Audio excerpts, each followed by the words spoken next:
Thank you, members, for allowing me to address you. I was born in Leesville, Louisiana in 1939, and the most uplifting part of my life was the passage of the 1964 Civil Rights Act.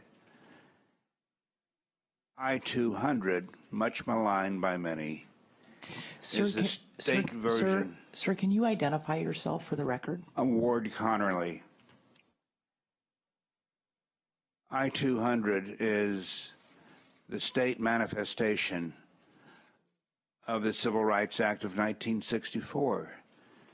The state shall not discriminate against or grant preferential treatment to any individual or group on the basis of race, sex, color, ethnicity of national origin.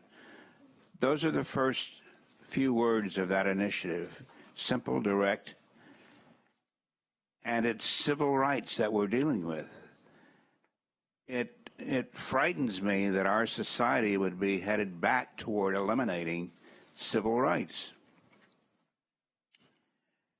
But more than eliminating civil rights, it clouds the progress our nation is trying to make in living out the meaning of the creed of John F. Kennedy when he said in 1963, "Race has no place in American life or law."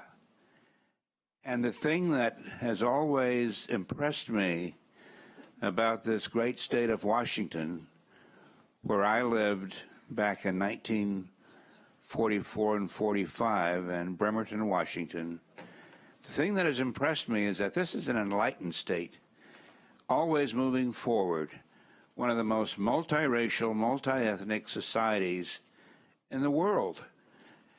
I-1000 is not an enlightened initiative. It is a nightmare it would be a nightmare to implement.